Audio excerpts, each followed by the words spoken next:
Bon, alors, déjà, comment vas-tu? Ça va bien, merci. Et toi, Sarah? Bah, ça va très bien. Je t'avoue que du coup, je t'avais demandé à toi parce que je t'avais trouvé via YouTube en tapant graphiste. D'ailleurs, je voulais te dire que c'était plutôt intelligent de mettre graphiste dans ton pseudo parce qu'en fait, t'arrives troisième des propositions quand on cherche graphiste sur YouTube. Et après, il y a que Ok. des vidéos, donc je trouvais ça plutôt intelligent d'avoir mis tout de suite graphiste. Au moins, toutes les personnes qui recherchent, en fait, je crois le premier c'était d'autres youtubeurs assez connus, je sais pas si tu connais forcément, mais Balou et un autre gars, mais je sais Oui, plus comment il s'appelle, mais il est aussi assez connu. Clem. Oui, oui, oui, ça doit être ça, ouais. Et Ouais, ouais, ils sont connus. du coup, c'est comme ça que je t'ai trouvé, parce que je Ok. contactais des graphistes, des gens qui étaient dans ma profession pour échanger avec eux. Et j'aimerais bien aussi échanger avec d'autres gens qui ont peut-être d'autres professions pour mettre en lumière un peu ce milieu qui est peut-être pas forcément connu du grand public. Ouais, Ah, c'est une bonne idée. ok. Déjà, est-ce que tu veux te présenter peut-être Alors, je m'appelle Gaëlle.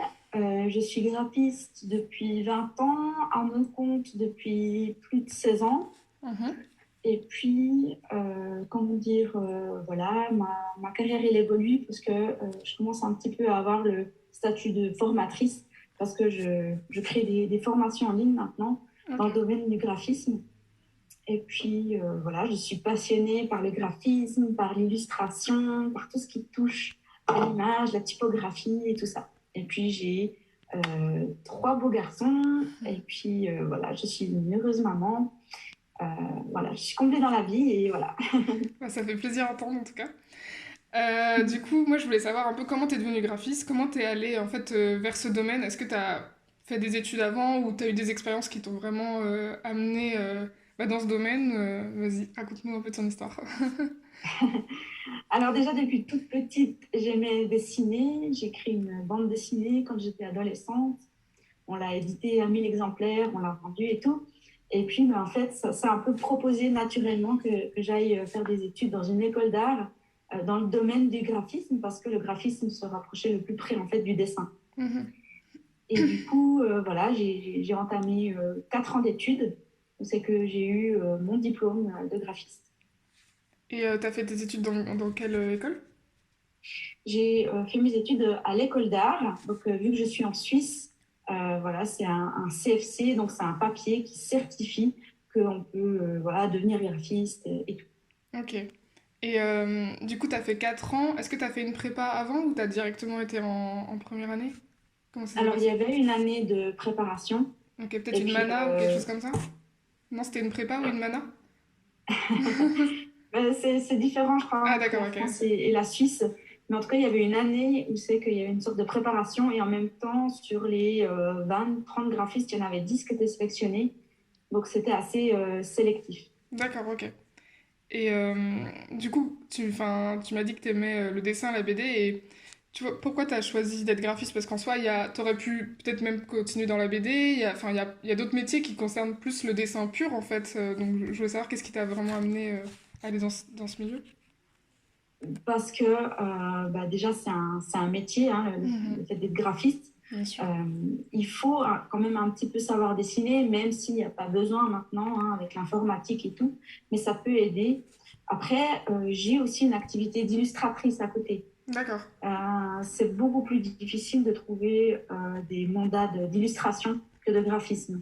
Mhm. Donc en fait, je fais les deux parce que j'aime en fait, j'aime les deux. Tu dirais que c'est plus difficile peut-être à cause de la concurrence ou c'est plus difficile même de trouver juste des contrats qui mêlent l'illustration et dans ton domaine peut-être? Alors, je pense que c'est plus difficile en tant que métier. Et Mhm. puis, il y a, enfin, moi, je le sens, hein, je le vois, il y a beaucoup moins de contrats en tant qu'illustration que graphisme. Donc, voilà, j'ai choisi cette voie-là. Les formations pour devenir illustrateur, c'était beaucoup plus loin de chez moi. Du coup, voilà, je me suis D'accord, concentrée ok. sur le graphisme et je fais aussi de l'illustration à côté. Donc, ça me plaît bien, en fait, de pouvoir jongler. J'aime le changement, en fait. D'accord, ok. Et du coup, cette école que tu avais fait, je suppose qu'elle était payante comme pratiquement toutes les écoles de graphisme, peut-être? Oui. D'accord, ok. Et je voulais savoir aussi, bah, comment tu te définirais aujourd'hui, enfin, ton travail. Est-ce que tu es graphiste? Du coup, là, tu viens de nous dire que tu es graphiste un peu porté sur l'illustration, vu que tu as des contrats en illustration, donc tu dirais que tu es graphiste spécialisé dans l'illustration? Ou est-ce que tu es plutôt quand même directrice artistique? Est-ce que tu as des spécialités vraiment qui te permettent de te démarquer, en fait? Alors, je touche à beaucoup de choses. En ce moment, là, je suis dans une période, c'est que je crée pas mal de logos. Je pourrais plutôt dire que je suis graphiste print, donc tout ce qui est logo, carte de visite, flyer, affiche, Mhm. etc. J'ai fait aussi un petit peu de site internet et puis pas mal d'illustrations. Donc en fait, ça dépend de... Il y a des phases en fait. C'est que je crée plein de couvertures de livres, c'est que je crée plein d'illustrations.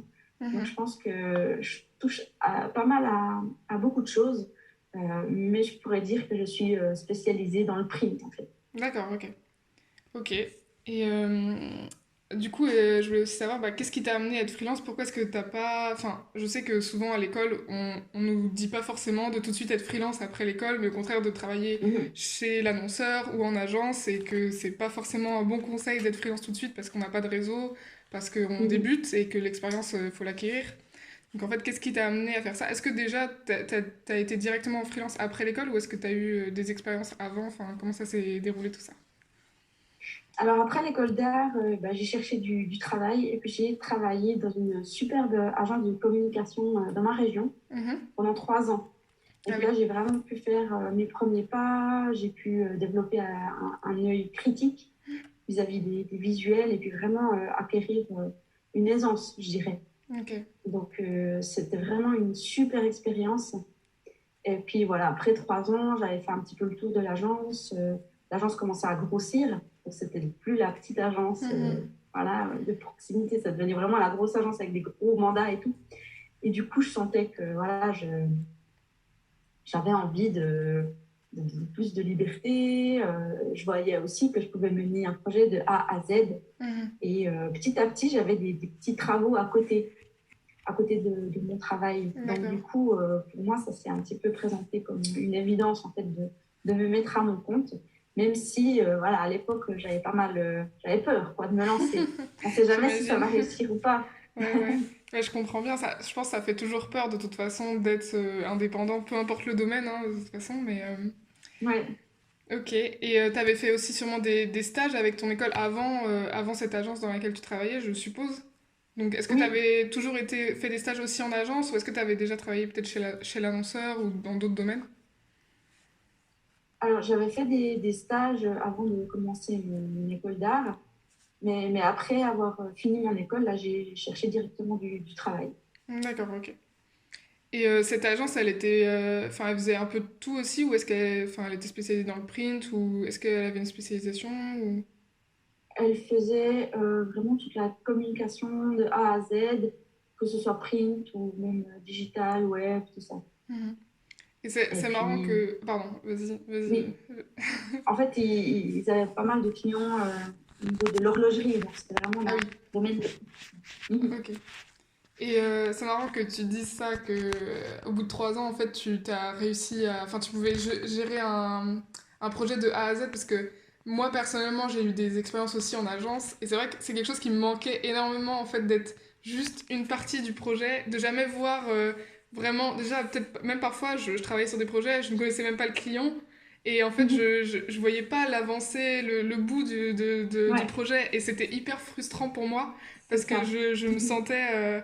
en fait, j'avais du mal à trouver du sens à ce que je faisais, puisqu'en fait, je ne voyais pas, enfin, dans le réel, qu'est-ce que ça allait donner, en fait. Donc, Ouais, je trouve je que, comprends tellement. ouais, bah, et puis, je pense, moi, personnellement, je pense vraiment que avoir du sens dans ce qu'on fait, c'est primordial, en fait, parce que, Oui, surtout aujourd'hui, en plus, je trouve. oui, c'est Et, vrai, c'est vrai. mhm. Je te comprends tout à fait, quoi. C'est frustrant, quoi, de ne pas suivre un client du début jusqu'à la fin et puis Surtout effectivement retourner en agence. Ouais. quand t'es jeune et que tu commences, t'oses pas forcément demander des questions, enfin aller plus, parce que t'as l'impression peut-être d'embêter les gens, donc tu te dis je vais peut-être pas creuser sur ce projet-là, parce que bon, ils ont tous du travail à faire, donc en fait Mhm, t'es vite un peu perdu dans tout ça, on te donne une tâche, tu l'as fait, et en fait c'est hyper répétitif, même si c'est jamais 2 fois la même tâche en soi, parce que les clients sont quand même très différents, mhm. mais moi c'est vraiment un truc qui m'a enfin, c'est quelque chose qui m'a vraiment poussée à être en freelance parce que je me suis dit, déjà, je contacterai le client et enfin, enfin, le fait de, ouais, de gérer un projet de A à Z. Et est-ce que tu trouves que en freelance, du coup, ça t'a appris aussi énormément de choses d'être en freelance ou vraiment t'avais tout ce qu'il fallait pour le faire et après, ça a roulé tout seul, quoi? Ah non, non, ça va pas rouler tout seul, hein. J'ai dû suivre des cours, Mhm. comment faire une offre, comment facturer, la comptabilité. Ça Ah m'a oui. appris vraiment beaucoup de choses, quoi. Tu t'es C'est- formé via des formations, enfin, comment tu t'es formé du coup? Alors là, en fait, ma ville, en fait, elle offre justement pour les gens qui veulent se lancer puis se mettre indépendants, Mhm. ils offrent des cours, en fait, des formations. Et puis du coup, bah, j'ai pris ces formations, je me suis formée. Après, bah, voilà, il y a aussi eu l'expérience hein, qui fait que il faut pas faire certaines choses. Et puis voilà, on fait des erreurs au début, mais c'est Mhm. aussi comme ça qu'on apprend en faisant des erreurs. Ouais, parce que c'est vrai que, enfin moi, dans mon école par exemple, parce que moi aussi j'ai fait une école de design, et c'est D'accord. vrai que par exemple tout ce qui est facturation, enfin tout ça, c'était des choses qui étaient très survolées en fait, parce que vu que le but à la fin à l'école ne veut pas forcément que tu te lances en freelance, mais plus que bah, tu travailles en agence ou autre. Donc en fait, c'est vrai que quand tu te mets en freelance, il y a plein de choses auxquelles tu t'es face et tu t'y attendais pas Mhm. forcément et tu dois apprendre par toi-même. Enfin moi je sais que par exemple j'ai lu beaucoup de livres, j'en ai acheté plein sur plein de choses pour me former, pour apprendre. J'ai aussi lu enfin, beaucoup de gens que je connaissais qui étaient en freelance, donc ce qui m'a vraiment aidé à apprendre des choses. Mais d'un Mhm. côté, j'ai trouvé ça. Enfin, une fois que j'ai du recul, je me dis, waouh, j'ai appris bah, énormément de choses en fait par moi-même, quoi, Ouais, parce que bah, j'étais face au mur en fait, donc j'avais pas c'est vraiment le ça. choix. Mais, Ça fait longtemps que tu es graphiste freelance? mais moi, ça fait que 1 an, donc pour l'instant. D'accord. Mais après, enfin, j'ai eu plein de clients différents, donc ça m'a vraiment enfin, appris plein de choses. Et moi, Ouais, je sais que c'est, enfin, dès que j'avais commencé mes études, je savais que au final, je voulais être freelance. Enfin, moi, j'ai toujours voulu être freelance depuis le début, donc d'accord. c'est un peu l'objectif, quoi. Ouais. Donc, ouais, j'ai eu plusieurs expériences, enfin, en agence et tout, notamment une agence spécialisée dans le tourisme, que j'ai vraiment aimé cette expérience. D'accord. Et ça m'a appris que les contacts, c'est très très important. Très, très important, Ouais, ouais. effectivement. Et même quand t'as des clients, vaut mieux tout faire pour garder ce client que d'en chercher de nouveaux. Vraiment, C'est ça. fidéliser le client, c'est quelque chose qu'on sous-estime peut-être. Mais Mhm. je me suis vraiment rendu compte que vaut mieux avoir une bonne expérience, relancer le client, lui proposer. Parce que même un client avec qui tu travailles souvent n'a pas forcément conscience de tout ce que tu peux faire pour lui, en fait. Il faut vraiment lui montrer bah, qu'est-ce que tu peux lui apporter dans son domaine. Et ça, je m'en suis vraiment rendu compte aussi. Parce, Oui, parce que pareil, bon là on dérive un peu des questions, mais c'est pas très grave. c'est pas grave. C'est pareil, mais je me suis aussi rendu compte que comme c'est un domaine qui est peu connu, enfin en fait qui est connu, par exemple la tranche de mon âge, beaucoup de gens connaissent graphiste, à quoi ça correspond, mais Mhm. je travaille souvent avec des gens qui n'ont... En fait ils savent ce que c'est graphiste, mais n'ont pas conscience de tout ce qu'on peut faire, même des... Bah même des, enfin, je vois parfois même des mots que j'emploie qui me semblent tellement logiques et enfin, ça coule de source pour moi et je vois très bien que en fait, ils sont vite noyés dans tout ça et ils savent pas trop en quoi je peux leur être utile en fait. Donc je sais pas si tu as des Mhm. choses par rapport à ça, par rapport à te dire. Alors, c'est vrai qu'il faut vraiment montrer l'avantage que les clients ont à travailler avec toi. Ça, Hmm. c'est un peu une technique de vente, hein. Ouais, ouais, bah Euh, complètement, ouais. Et du coup, alors, si je reviens un peu aux questions, ok. ça rejoint un peu ça, mais quelles sont en fait les principales difficultés que t'as rencontrées en étant freelance en fait, à ton compte?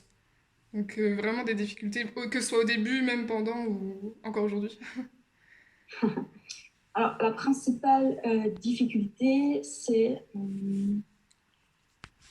comment dire, peut-être de se motiver, hein, voilà, il n'y a personne derrière qui va nous dire, hein, comme le patron, qui va nous dire il faut faire ça. Moi, Mhm. c'est un petit peu mes clients et puis le planning qui me met un peu la pression. Donc, je Ouais. dois me la donner aussi moi-même. Le fait aussi peut-être d'être un peu seule à la maison, j'aime bien voir des gens, donc je dois un petit peu voir des copines à côté, hein, parce que c'est sympa quand on est en agence, il y a les collègues et tout. Mhm. Il y a ça qui est difficile. Qu'est-ce qui est encore difficile? Alors bon, des fois, il y a des creux, hein, voilà, il faut pouvoir relancer un petit peu les clients, leur donner des nouvelles. leur dire comment ça va et tout, les suivre. Donc ça c'est aussi important. Et puis, je dirais au début, ben, ça peut-être faire un petit peu de prospection. Donc, voilà, il faut aller par-dessus sa peur, ce fameux syndrome de l'imposteur, le fait de ne pas s'en sentir légitime. On l'a tous eu. Mhm. Et ça, il faut savoir passer par-dessus et puis de se dire, c'est bon, on a les capacités. Et puis, même si on ne les a pas, ben, c'est en faisant des erreurs qu'on apprend. Oui. Donc, Bah, je vais revenir, tu as dit plein de choses hyper intéressantes, donc je vais revenir dessus. Mais c'est ouais. vrai, par exemple, là, la dernière chose que tu as dit, le syndrome de l'imposteur, c'est vrai que, en fait, parfois, je me rends compte moi-même que je suis tellement, parfois, dans ce que je fais, que je ne me rends même plus compte, en fait, si c'est bien ou pas. Et je me dis, bah, non, ça, je peux pas prétendre à un contrat comme ça, j'ai pas les compétences. Et parfois, il y a des gens qui sont complètement extérieurs à ce que je fais, qui me disent, mais si, vas-y, tu peux très bien et tout. Et en fait, Mhm. comme on est tellement dans ce domaine-là, qu'on voit tellement des gens bah, qui ont un niveau mais, enfin, vraiment hyper bien, qu'on se dit que bah, non, nous, on n'a pas forcément ce niveau-là, et on se dit que bah, on peut pas prétendre à, je sais pas, à faire telle ou telle chose parce qu'on n'a pas eu 40 expériences dessus, parce que on maîtrise pas à Mhm. 100% le logiciel, sachant qu'on ne maîtrise jamais 100% un logiciel, mais bon. Je pense que tu vois ce que je veux dire, Je vois, ouais. et parfois, faut, bah ouais, faut prendre vachement je pense qu'il faut vraiment prendre du recul sur ce qu'on fait. Parce que quand on a la tête dedans, c'est vrai que, en fait, on se rend même plus compte parce que des compétences qu'on a, de ce qu'on peut proposer, en fait. Enfin, moi j'ai cette impression très souvent. Donc, c'est vrai que parfois ça peut bloquer, et je comprends. Et tu avais dit d'autres choses aussi qui étaient très intéressantes. Oui, donc le fait de, est-ce que tu trouves que ouais, le fait d'être seul chez toi, surtout que toi t'es passé d'agence à vraiment être seul, donc je pense que ça a dû être une sacrée transition quand même. Et est-ce que tu trouves que Oui. ouais, ça peut être pesant pour le moral, et est-ce que, enfin, tu fais des, enfin, parce que je pense que quand on est freelance comme ça, on a tendance peut-être parfois à mettre de côté enfin, notre santé un peu mentale, et se dire c'est bon, je travaille, je travaille, je travaille. Et en fait, parfois, il faut se dire, on peut vite être pris dedans, sortir beaucoup moins, et être vraiment travailler par exemple du 7 jours sur 7, parce qu'en fait, Mhm. on n'a pas d'horaire fixe, donc en fait, on répond à un mail dès qu'il C'est arrive, ça. on se donne pas de pause. Donc je sais pas, est-ce que tu as eu des expériences par rapport à ça? Alors, bah, c'est l'importance d'avoir des amis, d'être entouré. Moi, j'ai la chance d'avoir une famille, donc ça me pousse à être active et puis à devoir aussi voir du monde. Donc, c'est vraiment important de ne pas rester isolé et puis de voir du monde par rapport à mon travail. J'ai aussi la chance d'avoir un mari qui me soutient, qui m'encourage. Et puis aussi, quand des fois, bah, voilà, j'ai des doutes ou des questions par rapport à un visuel, bah, je lui demande son avis. Comme tout Et le monde. souvent, c'est très pertinent. Ça, c'est enrichissant. Mhm. Donc, si toi, tu peux aussi, par exemple, faire du coworking avec quelqu'un qui est proche de ta branche, un photographe ou un web designer ou je sais pas quoi, ça peut être l'occasion aussi de voir du monde et puis de demander aussi l'avis de quelqu'un, ça peut être sympa. Est-ce que toi, t'avais, bah, par exemple, dans ton entourage, t'avais beaucoup de gens qui étaient en freelance ou auto-entrepreneurs, enfin des choses comme ça? Oui, oui, Ouais. oui, des deux mon école se sont lancés en tant que freelance. Donc, effectivement, on a pu aussi faire un partage de connaissances et tout. C'était vraiment enrichissant, ouais. Ouais, ça, ouais, je pense que ça, c'est très intéressant aussi. Enfin, pareil, je Mhm. connaissais des gens, mais que dans ma branche. Enfin, vraiment pas mon entourage personnel, c'est soit je les avais rencontrés via l'école ou le travail. Et ensuite, ouais, j'ai pu leur poser des questions, et ça m'a vraiment apporté, en fait. Même de discuter avec eux, tout simplement, de voir les difficultés qu'ils rencontrent, alors qu'ils sont peut-être un peu plus loin dans le freelance et depuis plusieurs années, bah, c'est intéressant parce que c'est des difficultés que toi aussi tu rencontres, donc tu te dis, bon, ça va, je suis pas toute Mhm. seule dans ce domaine. Mhm. Du coup, j'avais aussi bah, juste une question. Après, t'es pas obligé de répondre dans le détail, mais je veux dire, en termes en fait, financiers, est-ce que enfin, ça t'a pris vraiment du temps pour. Est-ce que déjà tu t'étais mis un objectif peut-être de salaire, peut-être gagner autant que ce que tu gagnais dans ton agence, et est-ce que bah, ça t'a pris combien de temps en fait pour vraiment te dire, bon, là, c'est bon, j'ai une autonomie, enfin, je gagne assez en tant que freelance, enfin, moi, ça me va, tu vois. Mhm. Alors, je dirais que ça m'a pris peut-être entre 6 mois et une année. D'accord. L'avantage, c'est qu'à l'époque, j'habitais encore chez mes parents, donc j'avais pas la pression, le fait de devoir faire absolument Mhm. du chiffre. Mais je pense que après une année, 2 ans, je gagnais. la même chose, voire des fois plus que quand j'étais en agence. D'accord, ok. Bon, bah, Euh, l'objectif est atteint, du coup. oui, oui, c'est vrai qu'au début, voilà, j'ai fait beaucoup de prospection et puis ça a grandement aidé en fait Mhm. à lancer mon entreprise. Et tu fais la prospection via les réseaux sociaux, comment tu le fais concrètement? Alors, il y a 16-17 ans, c'était moins développé les réseaux Mhm. sociaux. Du coup, j'avais vraiment fait un démarchage dans ma région en fait. Mhm. Et puis, c'était des téléphones, c'était des visites, c'était de montrer mon portfolio sur place et tout. Ah oui, ok, Donc, ouais. voilà, j'avais eu cette stratégie-là où c'est que je privilégiais la proximité, en fait. Les gens, ils aiment bien avoir des graphistes sous la main, Mhm. qui peuvent Do- avoir sous la main, si d'un coup il y a un problème, une question, n'importe quoi, ils savent où c'est qu'on est. mhm. Euh, et puis, voilà. Donc il y a encore des clients que tu as aujourd'hui, que tu avais prospecté comme ça, avec qui tu travailles du coup depuis enfin, une Ah certaine oui, période du coup maintenant? ah bah Ok. oui, oui, oui. 16-17 ans, là, j'ai quelques clients très fidèles qui m'envoient d'autres clients. Et puis, il y a le bouche à oreille qui est très puissant. Ouais, Euh, ça c'est vrai, faut pas négliger ça du tout, parce que même dans son réseau personnel, de toujours dire ce qu'on fait, parce qu'on sait jamais, peut-être que quelqu'un que tu connais va connaître quelqu'un qui aura besoin de graphiste, et je pense que vraiment le bouche à oreille, enfin, faut vraiment pas le sous-estimer. Moi, ça m'a rapporté énormément de contrats, donc après, oui, est-ce que tu travailles via des plateformes de freelance ou pas du tout, du coup? non, j'ai pas le temps, en fait. T'as trop de contrats? Il y a des périodes où c'est que là, le mois de juin, il fallait surtout pas me proposer un truc parce que j'étais full, quoi. Ah oui, d'accord, ok. Il y a des périodes comme ça où c'est que, ouais, il faut pouvoir gérer parce que, en fait, c'est un peu les montagnes russes, hein, ce métier-là. Mais en fait, non, je prospecte pas.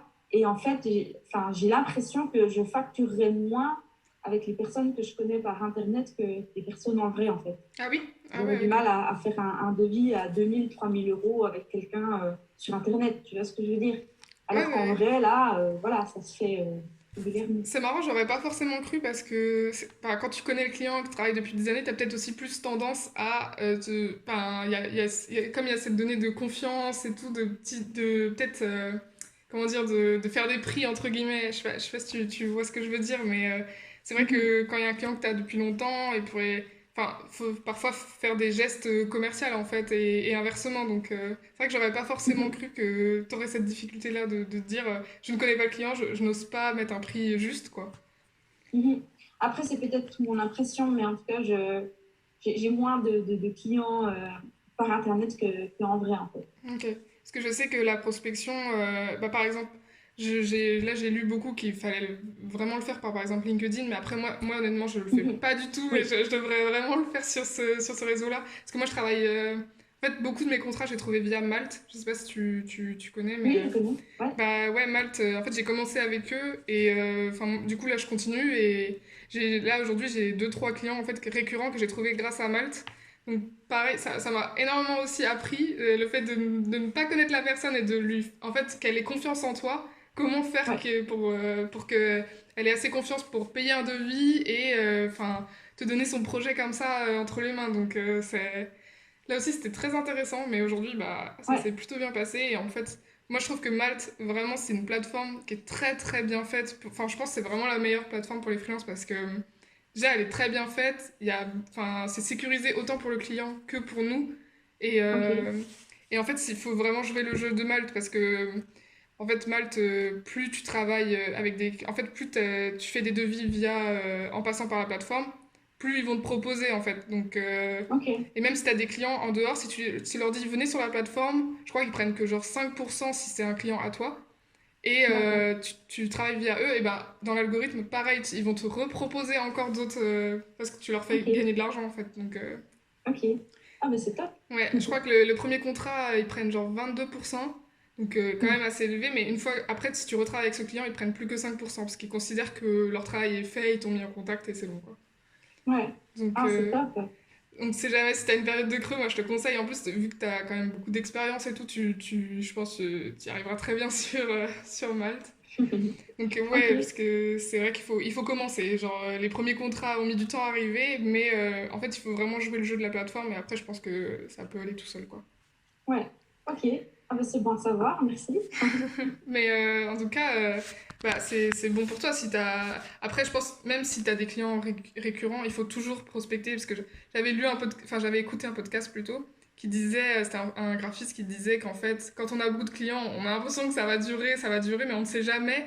Donc en fait, Mhm. c'est comme une graine. En fait, il faut toujours planter des graines en espérant que certaines vont pousser plus tard, en fait. Parce que Ouais. si on ne plante pas les graines, bah, en fait, rien ne va pousser. Donc, en fait, ça peut arriver que des clients n'ont plus besoin pour X raisons. Et là, on se retrouve Mhm. sans. Même, je pense que même en tant que freelance, il faut pas. On a souvent deux, trois gros clients Oui, qui représentent peut-être plus de 50% de notre chiffre d'affaires. Mais je pense vraiment qu'il faut se dire que ce contrat-là, enfin, ce client-là, il peut toujours partir. Donc, il faut pas être trop dépendant de un ou deux clients. oui, Donc, je sais pas c'est si vrai. tu as des choses à dire par rapport à ça, mais. Effectivement, c'est une très bonne idée que tu as écoutée. Moi, j'ai fait que de la prospection en fait, au début de ma carrière. Après, en cours de route, j'avais aussi prospecté dans le domaine de l'illustration. Mhm. Et puis là, ça m'avait rapporté quelques gros clients. Et tu avais Donc prospecté dans effectivement, quelle structure, par exemple, pour l'illustration dans tout c'était eux qui en fait qui produisaient les livres de l'école en fait. Ah oui, d'accord, ok. Du coup, j'avais illustré les livres de mathématiques de toute ma région. Ah, ok. Donc, donc ça, c'était vraiment un gros boulot et vraiment, c'était que du plaisir, quoi. Hmm. Donc, effectivement, il faudrait régulièrement prospecter. Après, moi, je te dirais que j'ai presque pas le temps, en fait. Ouais. Il faut aussi avoir le temps et puis, en fait, il faut profiter de ces périodes creuses pour prospecter, pour planter ses graines, effectivement. Et du coup, toi, tu prospectes du coup très peu sur Internet, pas du tout LinkedIn, ou si un petit peu, ou... Alors, j'aimerais bien développer un petit peu mon réseau sur LinkedIn parce Mhm, que c'est vrai que voilà, il faut un petit peu se mettre au bout du jour. mhm. Donc, je refais un petit peu mon profil et tout. Effectivement, là, je suis un petit peu sur LinkedIn pour optimiser un petit peu mon profil. Bah déjà, le fait que tu aies ta chaîne YouTube et tout, je pense que ça doit t'apporter énormément de visibilité. Enfin, en fait, comment tu t'es mis sur YouTube, comment ça s'est fait tout ça, en fait? Alors, il y a eu une période de creux, bon, bah voilà, dû un petit peu au Covid. Et là, je me suis dit, bon, qu'est-ce que je fais? Et j'avais envie, en fait, de partager mes connaissances en graphisme pour pouvoir aider d'autres personnes. Et du coup, ça s'est un petit peu créé comme ça. Et ça a pris pas mal d'ampleur. J'ai créé une Mhm. formation complète, en fait. C'est comme si, voilà, tu étais à côté de moi, puis je te disais exactement toutes les étapes qu'il fallait faire pour se mettre à son compte, pour, voilà, tout ce qu'il faut pour pouvoir avoir des projets, en fait. Et du coup, tu t'es mis sur YouTube, t'as commencé pendant le premier confinement, c'est ça? Oui, un petit peu après, en fait. D'accord. C'était en 2020, c'était ouais, été, automne, par là autour. Ok, parce que moi, bah, du coup, pendant le confinement, j'étais pas encore graphiste freelance, mais t'as vraiment. Est-ce que tu trouves qu'il y a eu vraiment un creux? Est-ce que t'as vu vraiment un avant-après par rapport à ça? Est-ce que il y a des. Enfin, ça a vraiment joué sur des marques avec lesquelles tu travaillais? Enfin, quel est ton ressenti par rapport à ça? Bah, disons que dans un de mes gros clients, il y en a un qui était dans le domaine de la restauration. Ah Donc, oui. effectivement, les restaurants ont été beaucoup touchés et du coup, eux-mêmes, ils ont dû licencier des personnes. Mhm. Et euh, du coup bah, voilà, j'avais moins de projets venant d'eux. Donc, du coup, voilà, j'ai eu moins de travail, j'ai eu plus de temps. Et puis, j'avais envie justement de partager mes connaissances. Parce que quand tu as commencé ta chaîne YouTube, tu avais déjà cette optique de créer des formations. Parce que là, enfin, j'ai pas trop regardé tes formations, je t'avoue. J'ai pas fait mes devoirs. Pas Mais de souci. c'est des formations du coup vidéo que tu proposes. Parce que je sais qu'il y a aussi il y a des plateformes pour proposer ces formations. Il y en a une qui est super connue, mais là, j'ai plus le nom. Au pire, je la mettrai dans la barre de description. Mais il y a des plateformes très connues Udemy, où. Ben, je me souviens plus, je pourrais plus te dire. Je il me y a souviens. Udemy et puis tuto.com. Oui, voilà. Est-ce que toi, tu les proposes via ces sites-là ou tu les proposes directement sur ton site? Enfin, comment t'as fait tout ça en fait? Non, alors j'ai un hébergement chez System.io et puis du coup, j'héberge toutes mes vidéos là, mes formations. Mhm. J'ai ma newsletter et tout ça. Donc voilà, j'avais pas envie voilà, de dépendre d'une autre structure qui se prend une marge. En fait, j'avais l'impression de redevenir un peu salariée, alors que voilà, j'ai envie d'être indépendante et Mhm. complètement pouvoir proposer mes propres tarifs et tout. Donc voilà, je fais tout moi-même. Ok, et ça t'est venu en fait, ouais, directement, tu savais que ta chaîne YouTube elle est portée sur le graphisme et l'illustration. Voilà.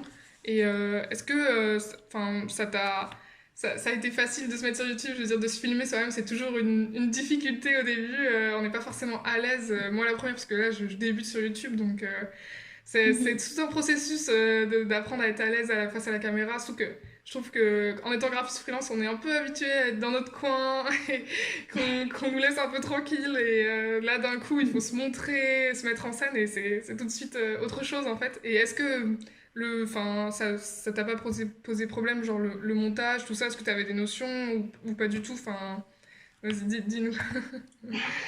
C'était complètement l'inconnu. Ah Il oui. fallait tout apprendre. Moi, j'ai commencé mes montages sur iMovie. Donc, c'était vraiment le logiciel bateau, quoi, qui filmait avec mon téléphone portable. Et puis, ben, j'ai dû refaire pas mal de prises parce que c'est vrai qu'au début, on est un peu timide, on bafouille et tout.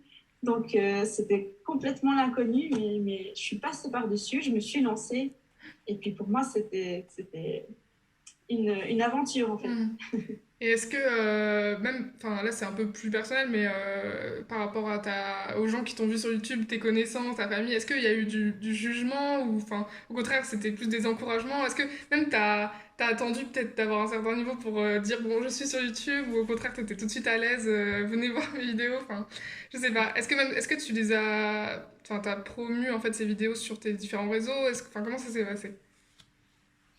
Alors, j'ai montré un peu à mon entourage qui ont dit que voilà, c'était pas mal. Mhm. Ils m'ont donné des conseils, euh, d'éviter les ou bien d'aller vraiment droit au but parce qu'en fait, les gens sur Internet, ils n'ont pas le temps de Mm. regarder une vidéo C'est de vrai, 20, ouais. 30, 1 heure, à part si c'est un tutoriel. Mais voilà, il faut aller droit au but et puis que ce soit clair, que ce soit le plus simple possible, quoi.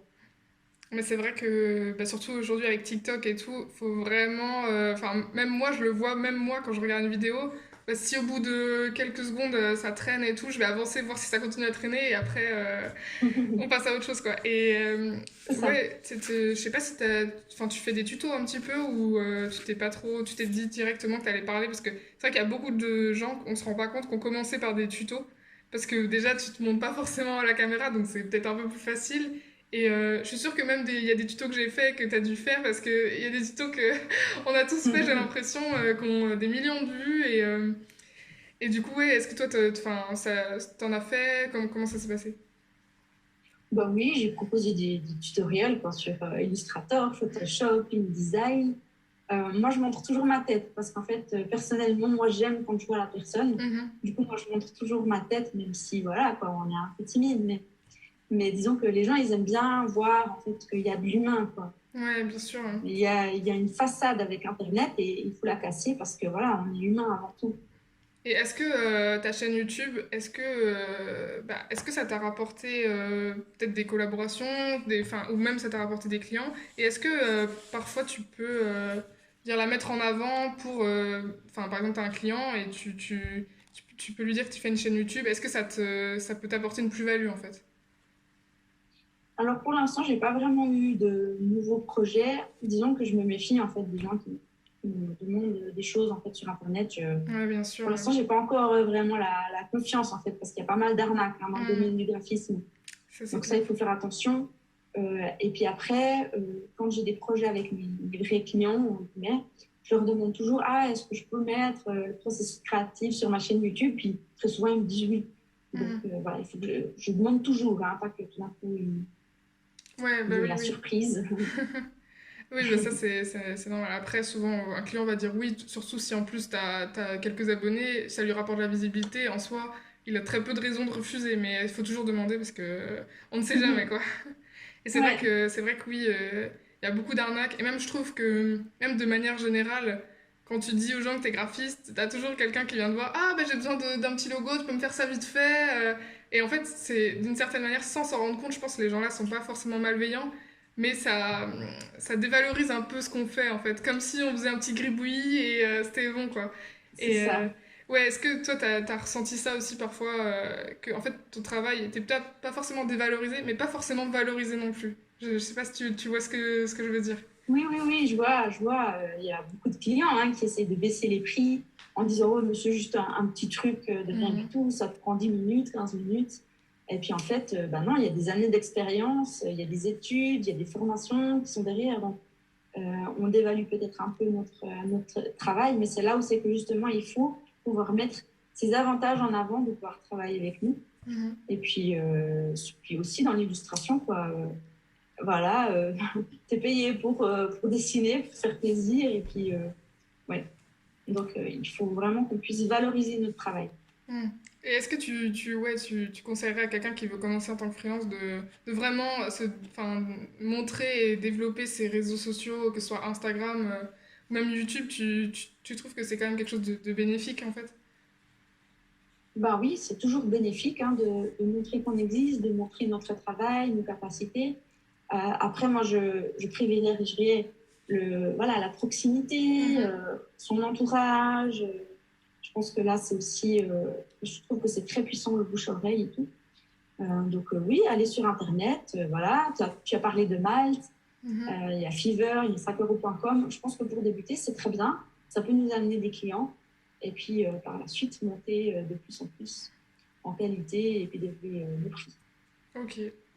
Bah oui, oui, de toute façon, je suis assez d'accord avec toi après, parce que j'avais lu aussi un truc qui disait, en fait, vous êtes freelance, vous avez toutes les compétences qu'il faut, mais personne ne le sait, en fait. Il faut vraiment que les gens le sachent, en fait.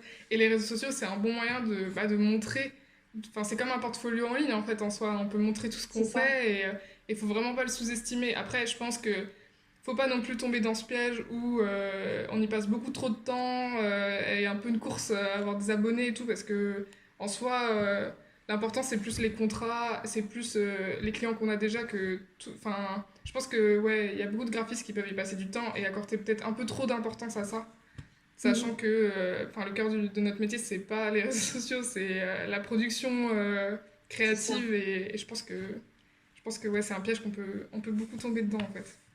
effectivement, super. Du coup, si je reviens un peu sur les questions que j'avais préparées, bah, ça revient un peu sur ce que enfin, on parlait.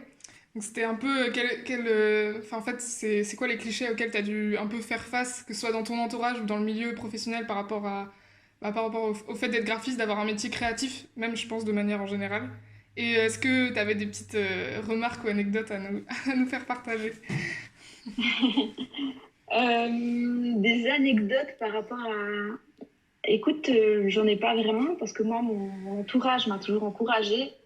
Euh, c'est plutôt par rapport en fait à des clients qui ont essayé de baisser mes prix. Mhm. Et du coup là, comment dire, c'est très difficile en fait de partir comme ça avec des clients qui ont vraiment un minuscule budget pour un logo, pour n'importe quoi en fait. Je pense que là, il faut faire attention en fait parce qu'on pourrait dévaluer justement notre travail parce que il y a qu'à en fait. Mhm. Donc voilà. Ouais, parce que je vois, il y a beaucoup de plateformes aussi où enfin, c'est souvent le client qui dit qu'il a besoin il met une annonce, il a besoin de telle ou telle chose. Et là, tu vois, il y a 20 graphistes qui sont là en train de dire, moi, je vous le fais pour tant, tant, tant. Et en fait, je pense qu'inconsciemment, on se rend pas compte, mais de faire ça, ça dévalorise notre travail. Et même même les graphistes qui postulent là, après, ils auront beaucoup de mal à proposer des prix décents pour ce qu'ils font. Parce qu'en fait, ils C'est ça. dévalorisent tellement le travail en général en faisant ça. Et, Oui, et ouais, du coup, je pense que c'est pareil. Mais ça vient aussi, je pense, avec l'expérience. Quand tu commences, t'as peut-être tendance inconsciemment à baisser les prix parce que tu te dis, enfin, est-ce que je suis mhm, légitime à demander autant pour ce que je vais faire? En fait, tu n'as pas forcément la notion aussi, parce que c'est pas quelque chose qu'on t'apprend, c'est quelque chose que tu apprends, je pense, par l'expérience de la notion des prix, de combien vaut ton travail, en fait. c'est ça. Puis après, les clients ils disent ah mais finalement c'est mieux que je le fasse moi-même. Il y a aussi des clients qui savent mieux que toi.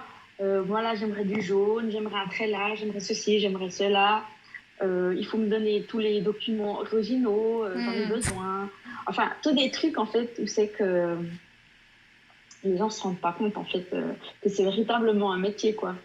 Surtout que moi, je vois des clients parfois, à travers les échanges qu'on a eus, à la fin, ils veulent absolument le dossier originel, mais je sens très bien qu'ils ne sauront même pas l'utiliser. Enfin, déjà, je leur parlais des logiciels et parfois c'était un peu flou pour eux. Et je me disais, bah, enfin oui, si vous voulez. Et puis, je sais que voilà, quand tu donnes tes fichiers sources, il faut toujours bah, voilà, le facturer parce que c'est normal, hein. Mais moi j'ai toujours peur un peu que, par exemple, quand je fais un logo ou quelque chose, ça se retrouve et que ça devienne un peu opposé par rapport à ce que j'ai fait et que je tombe dessus et que je suis là, oh là là, tout mon travail est réduit à ça. En fait, ça m'est jamais arrivé, mais j'avoue que j'ai toujours un peu peur de ça. Après, bon, je pense que même, enfin, en soi, même les gens qui donnent leurs fichiers sources et tout, ça se passe bien, mais on sait jamais. Et après, tu te dis, enfin, c'est quand même toi qui l'as fait. Et ils l'ont modifié derrière et t'es un peu en mode. Voilà, quoi, c'est pas le reflet de mon travail, quoi. Ouais, mais on a des droits hein, à la base. Oui, On a oui, bien toujours sûr. le droit d'auteur sur notre création, à part si on le cède. Mais c'est vrai que ce serait dommage quoi, de partir au tribunal avec des clients. Quoi. Oui, bah, heureusement, ça ne m'est encore jamais arrivé. J'espère que ça n'arrivera jamais. Moi non plus, donc c'est bon. Oui, parce que t'as déjà eu parfois des difficultés avec des clients que t'as dû surmonter. Puis parfois, c'est pareil, on a des difficultés avec des clients et on n'est peut-être pas forcément informé de bah, enfin, quel droit on a et même bah, comment les surmonter parce qu'en fait, on est seul face à eux et parfois, on peut se laisser un peu, entre guillemets, pas se laisser un peu faire, quoi, parce que Oui, bon, surtout quand on débute, en fait. Donc, est-ce que ouais. t'as eu des choses comme ça? Alors moi, je privilégie toujours la relation, c'est-à-dire que voilà, si on me demande les fichiers originaux, bon, bah, je vais les donner, je vais peut-être pas forcément, je vais peut-être vectoriser ou alors je vais peut-être pas laisser tous les calques sur Photoshop. Enfin, je vais pas faire pour que voilà, pour qu'ils se débrouillent puis que ce soit facile, qu'ils travaillent avec un autre graphiste. Mais moi, je suis pour une voilà, de garder la relation et puis qu'il y ait une bonne entente, Mhm. même si voilà la personne elle va ailleurs. Euh, Parce que je pars du principe que voilà, on est humain.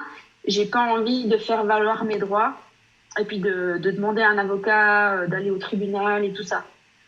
À part si voilà, il y a beaucoup d'argent en jeu, mais disons que j'ai toujours été conciliante en fait, D'accord, ok, ouais. parce que faut Vas-y. éviter en fait de passer trop d'énergie dans les problèmes et se concentrer sur le positif et puis ce qui marche et puis comment développer, avoir des autres clients, tout ça quoi.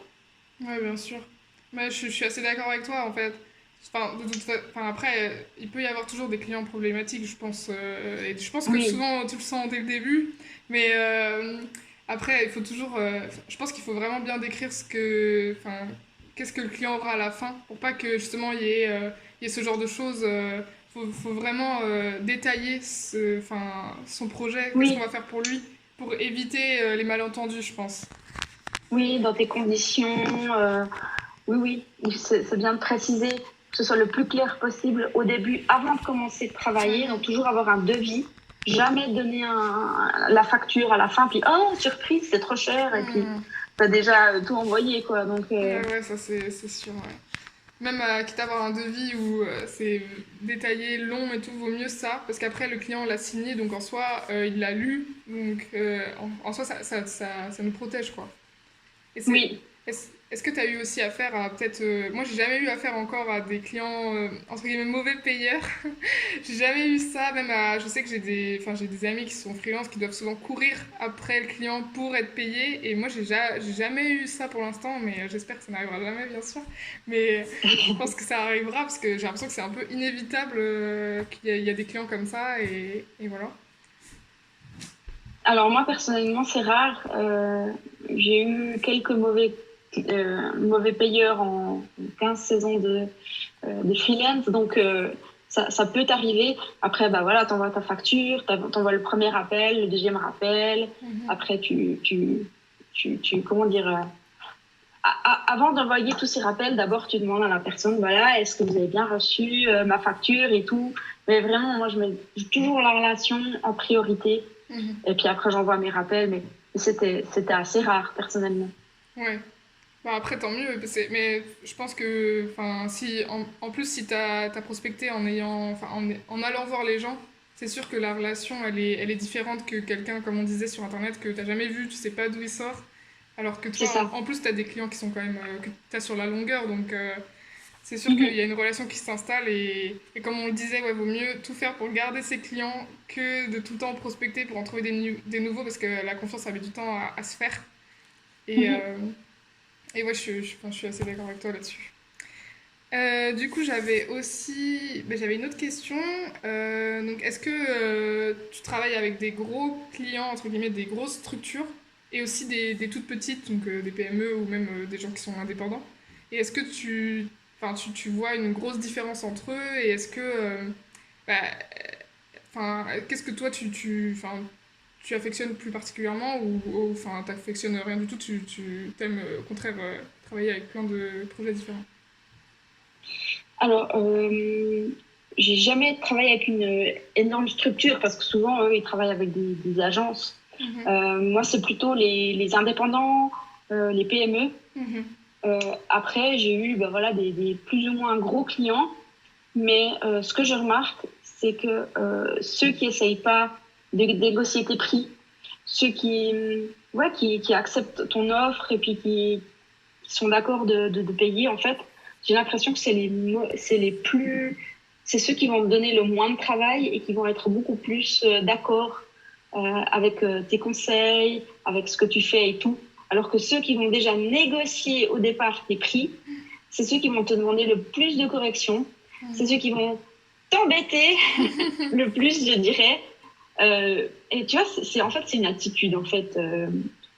Et tu remarques ça justement dès le début, si tu as quelqu'un qui essaye de baisser tes prix, en fait, j'ai l'impression que ça va un petit peu prédire un mauvais projet, en fait, parce que il va te demander 10 000 corrections.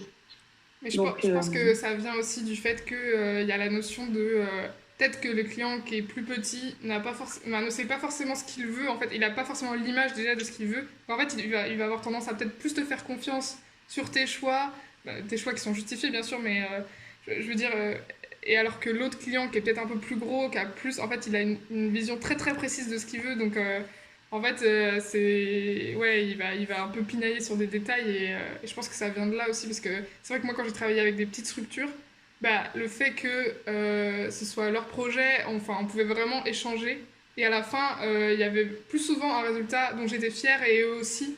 Alors que des grosses structures, c'est plus déjà tu fais plus une petite partie d'un gros projet parce que tu fais jamais c'est un ça. énorme projet quoi. Enfin si tu peux, mais enfin, moi personnellement c'est pas ce qui se passe, mais et en fait, Mhm. ouais, c'est pareil, ils étaient très très très pointilleux. Et en fait, j'avais l'impression que j'avais zéro liberté. En fait, je faisais tout ce qu'ils disaient. En fait, j'étais la main Bah ouais. derrière. En fait, c'était vraiment ça, quoi. Donc, s'ils avaient eu les compétences, ils n'auraient pas eu besoin de moi, ils l'auraient fait et basta, tu vois. Il n'y avait Ouais. aucune réflexion comme si enfin, moi, enfin, mon avis ou même ce que je proposais n'avait aucune valeur. J'étais juste là parce que je savais faire sur ce logiciel, Ouais. quoi. Donc, C'est parfois, à la limite presque de l'exécution parce qu'il y a voilà. déjà une charte graphique qui a été créée. Donc, mm. Parfois c'est frustrant, je trouve. Bah, ça, après, c'est le travail de graphiste, hein. Il y a des contrats sur lesquels on est plus créatif et sur d'autres où on peut beaucoup moins l'être, hein. Donc ça fait partie des contraintes, moi je pense, hein, mais C'est ça, il faut savoir être flexible. ouais, c'est sûr.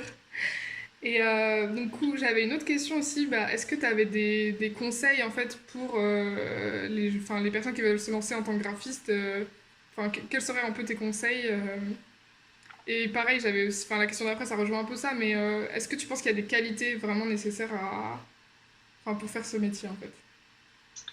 Alors, des conseils d'abord pour se lancer.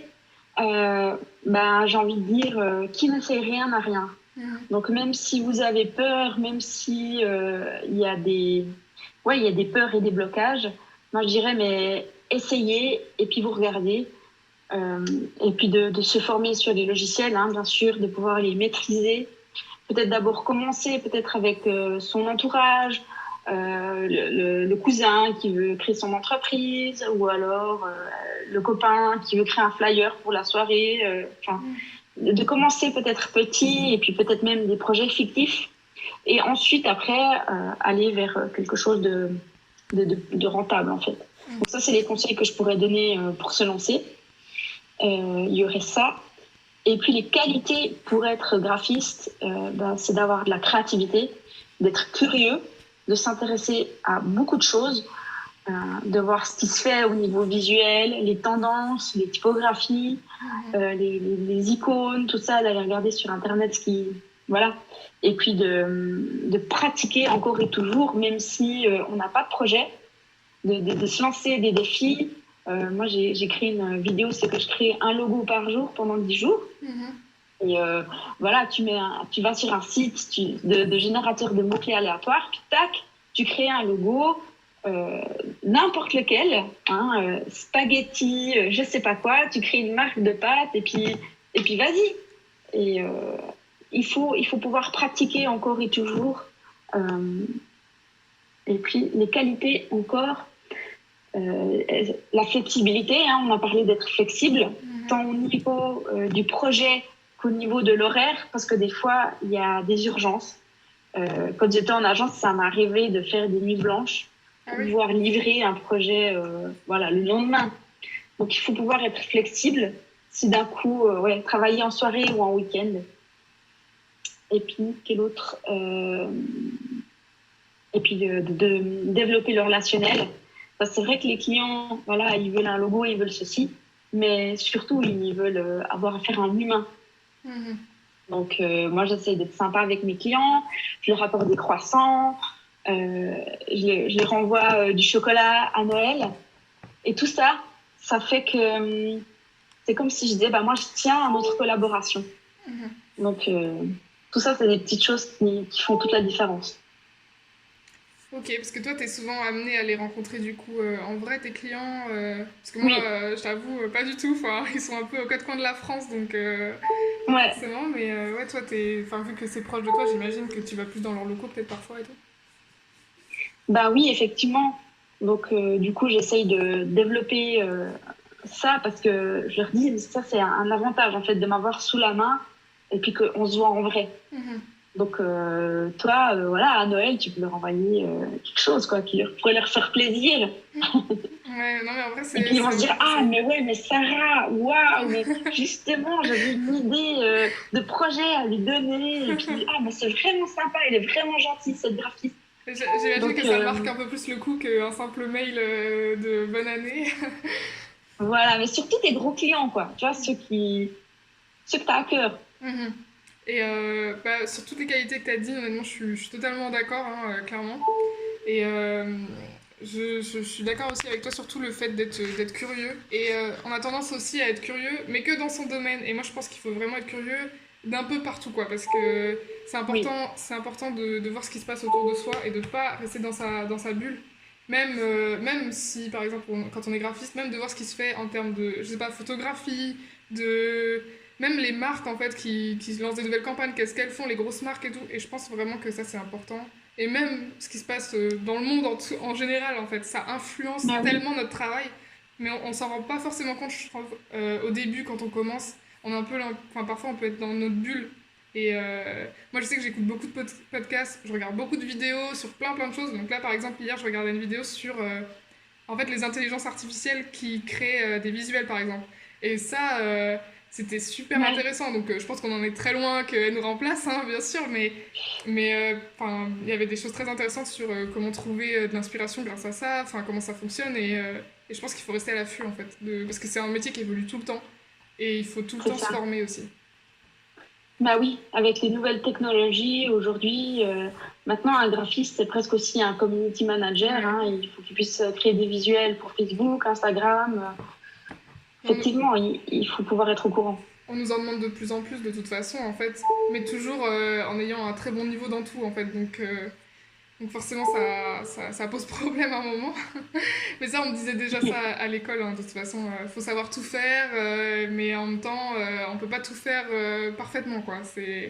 On a souvent des domaines de prédilection et voilà, faut l'accepter quoi. Du coup, on arrive à la fin de l'entretien, mais j'avais une dernière question. Donc, est-ce que tu avais des artistes ou des graphistes ou même autres photographes qui ont influencé ton travail et que tu nous recommandes? Alors, j'ai quelques noms. Il y a un Stéphane Sagmeister, je crois, où c'est qu'il lit la typo et puis la matière, ça j'aime beaucoup. Mhm. Il y a aussi Paula Scher, où c'est que j'aime beaucoup tout ce qu'elle fait, c'est très sobre, c'est très simple. Moi, j'aime beaucoup en fait tout ce qui est minimaliste, tout ce qui est vraiment la simplicité en fait. Et ouais, tout, c'est la Sarah du montage qui vous parle concernant cette artiste Paula Scher. Il y a un documentaire Netflix qui parle d'elle et de son travail qui s'appelle Abstract, The Art of Design. Et je vous conseille vraiment d'aller le voir. Ce moment, j'avais pas tilté, mais je l'avais vu et j'avais trop aimé son travail, donc n'hésitez pas à y aller. Je dis très souvent dans mes vidéos que c'est difficile de faire simple. Ouais, Et c'est simple de faire compliqué. c'est la phrase Euh, Less is more. Ça. oui, moi je suis pour ça en fait. Bon, chez moi, des fois il y a un petit peu de chenille, donc c'est pour moi un combat hein, de faire du minimalisme. Mais dans le graphisme, en fait, j'aime. Euh, Vraiment, je dis à tous mes élèves, essayez de faire encore plus simple. Mhm. Parce il y a trop de fioritures, il y a trop de détails qui ne servent à rien. Donc voilà ce que j'aime chez justement cette graphiste Paula Scher. Après, je dirais que c'est aussi des tendances un petit peu graphiques. En ce moment, j'aime beaucoup voilà, lier la typo et l'objet, puis qu'il y ait une sorte de superposition. Et puis voilà, il y a des tendances graphiques que j'aime en fait et que j'essaye de recréer dans mon travail. Après, voilà, j'aime aussi beaucoup de typographes. La typographie, c'est un monde en soi aussi. Ouais, ouais, enfin, je pense que Donc, c'est intimement lié aux graphistes et enfin, même à tous les. bah Enfin, oui, j'ai l'impression que la typographie, enfin, c'est trop souvent parfois sous-estimé quand on fait ses études ou quand on commence, alors que c'est ouais. indispensable, quoi. Vraiment, c'est. Ah, bah oui, ouais, ouais. Ouais, je suis d'accord. Donc, voilà, il y a ça. Et puis, qu'est-ce qui m'influence encore? Euh, Voilà, c'est à peu près tout ça, quoi. Non, Mais c'est mais. vrai que d'être curieux, puis de regarder n'importe quoi, hein, même les prospectus qu'on Mm. reçoit et tout. Donc, voilà. Et Ouais, puis bah. de développer sa propre signature visuelle aussi, de Mm. développer son propre style graphique. Parce que c'est vrai qu'on aurait tendance à vouloir faire plein de choses, mais au fur et à mesure, essayer de se dire, OK, ça, c'est ma signature. Ouais, c'est ça. Bah, je pense que c'est pareil. C'est un peu. Parfois, c'est un peu difficile d'imposer. Enfin, pas d'imposer, mais de mettre sa patte sur certains visuels, certaines choses qu'on fait. Mais après, c'est. Parfois, ça se fait même, je pense, inconsciemment, en fait. Oui, On travaille sur un c'est vrai. projet et on se dit, bon, bah, en fait, on met ce qu'on aime, on met un peu de soi dedans, en fait. Donc, forcément, Mhm. si on met bout à bout plusieurs projets, on se dit, bon, il y a un style qui ressort inconsciemment, en fait, je C'est pense. vrai. Mais c'est ça. Avec l'expérience, Mm, ça se développe. c'est ça, ouais. Et ouais, bien sûr, je pense qu'il faut rester à l'affût de tout ce qui se passe, même des tendances, de ce qui ressort. On va s'arrêter là, parce que bah, de toute façon, on a fini les questions. En tout cas, Aïe, je te remercie beaucoup de cet ça entretien. rebug. Ah merde. Alors, attends. Ça bug de nouveau. Je sais pas où c'est.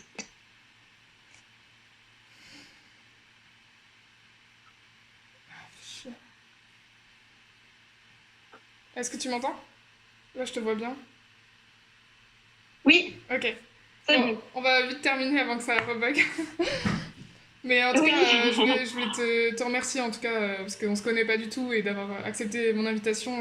Vraiment, c'est très gentil à toi et d'avoir partagé ton expérience en plus. J'espère que ça peut inspirer des gens et leur donner envie d'aller dans ce domaine qui est vraiment passionnant. Avec plaisir, merci à toi. Bah voilà, et puis je mettrai tous les liens de ta chaîne YouTube et tous les artistes dont on a parlé dans la barre d'infos et voilà. En tout cas, merci et puis bah à une prochaine fois, j'espère. Merci Sarah. Bonne À journée, bientôt. ciao.